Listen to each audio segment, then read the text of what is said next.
자, 안녕하세요. 치킨스탁TV입니다.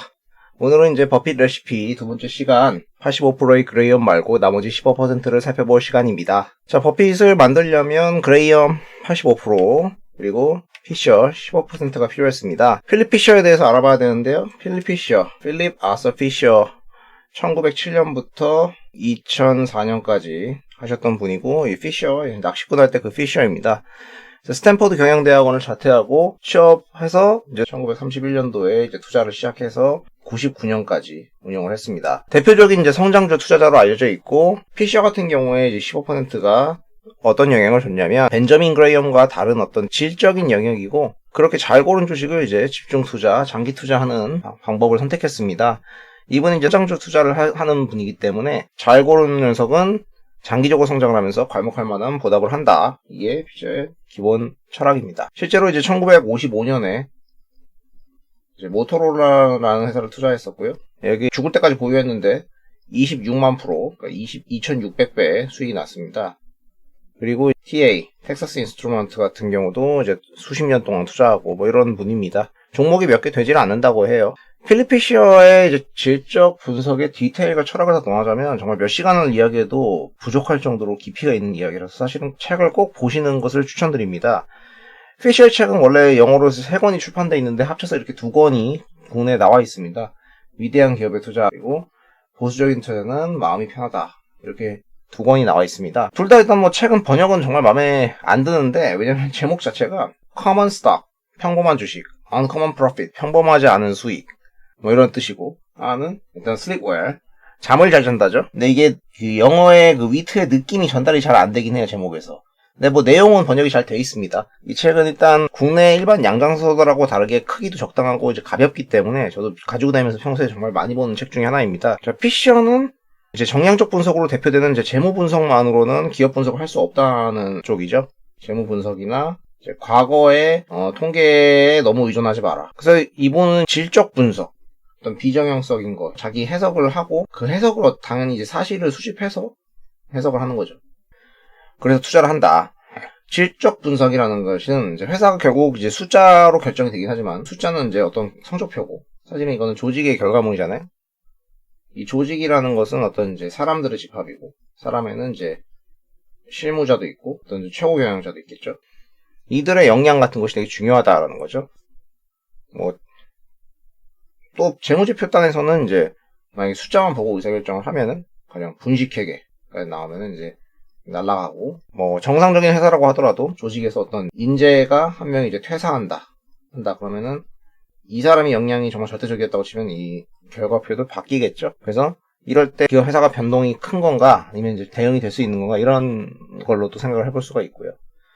또 그레이엄 같은 경우에는 결과적으로 이제 여기가 대부분이잖아요, 재무분석. 그러면은 그레이엄은 재무제표 괜찮으면은 탐방 잘 안 가고, 그런 리스크는 이제 분산 투자로 이제 리스크 극복한다. 적당히 커버된다. 뭐 이런 생각이고, 그레이엄 자체의 성향도 좀 그 정도로 적극적인 성향은 아니었던 걸로 알려져 있어요. 그리고 피셔는 이제 탐방 가야죠. 기업 탐방 가고, 이제 경영진 만나서 얘기 들어보고 주기적으로 소통하고 그런 타입이었던 걸로 알려져 있습니다. 자, 짧은 시간에 필립 피셔의 모든 것을 다루기는 정말 어렵지만 이제 핵심적인 몇 가지만 짚어보도록 하겠습니다. 정말 중요한 거 몇 가지만 짚을 겁니다. 자, 피셔는 책의 초반에서 일단 피셔만의 보수적 투자자의 개념에 대해서 정의를 합니다. 피셔가 말하는 보수적 투자는 최소의 리스크로 자신의 구매력을 지킬 수 있는 것이다. 즉, 원금의 안정성 얘기죠.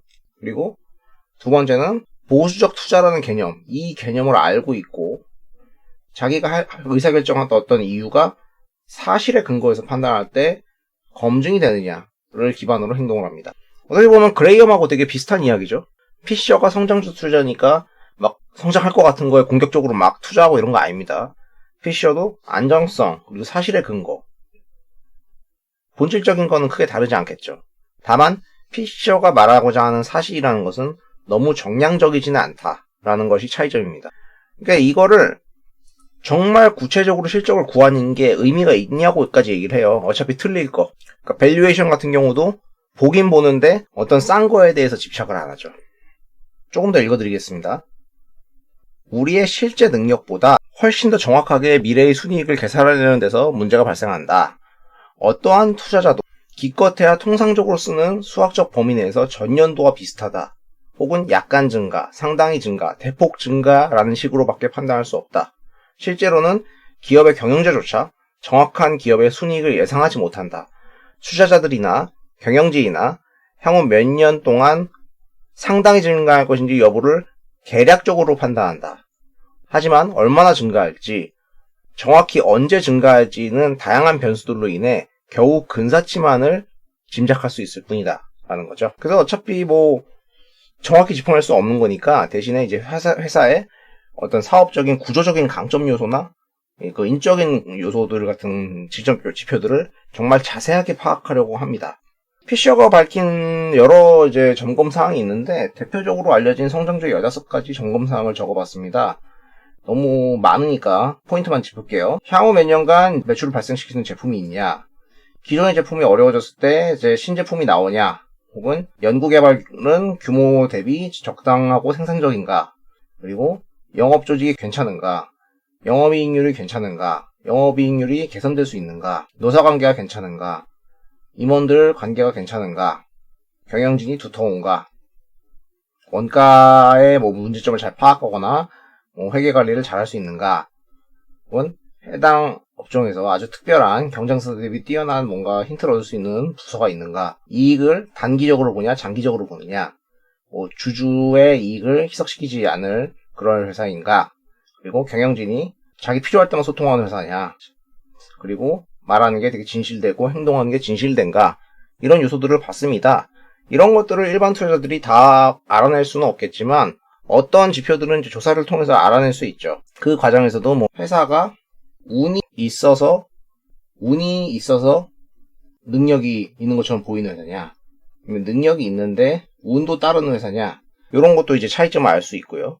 또 회사의 경영진들이나 실무진을 우리가 직접적으로 알 수는 없어도 나름 그 업계에서의 네임드들은 찾아보면 여러 매체로 이제 노출이 되죠. 인터뷰나 어떤 형태로든. 대표이사 인터뷰는 많이 있죠. 다만 이제 우리가 대표이사 인터뷰 같은 경우는 볼 때 조심하실 거는 어떤 자화자찬식 용비어 첨가 이런 건 피하고 이제 정말 이 사람이 어떻게 인사이트를 갖고 있고 계획을 갖고 있는가 행간을 읽어야겠죠. 자, 이렇게 해서 피셔는 회사들을 파악합니다. 그리고 이렇게 과도한 분산 투자를 하지 마라. 잘 고른 하나가 더 낫다. 잘 골랐다면 내가 정말 그 회사를 잘 알고 공부를 많이 했는데 회사의 성장에 대해서 정말 많은 검토를 했을 것이고, 그러면 내가 거기까지 가는 과정 자체가 보수적인 투자의 개념에 들어가죠. 그래서 피셔 입장에서는 분산 투자보다는 집중 투자를 해야 된다. 그리고 집중 투자를 하는데 그건 막 사는 게 아니라 그때 당시에 주가가 적정한지 이런 것도 보고 타이밍도 좀 재고요. 그리고 군중을 따라가지 말고 독자적으로 의사결정을 하라고도 얘기를 하고 있습니다. 그래서 버핏도 결국에는 이제 85% 그레이엄인 이제 숫자 베이스로 판단을 하지만 그것들만으로는 최고의 회사들을 찾아낼 수 없다는 결론에 도달했고, 나머지 이제 필립 피셔를 통해서 15% 퍼즐을 채우게 되면서 완성형 투자자로 거듭나게 되었죠.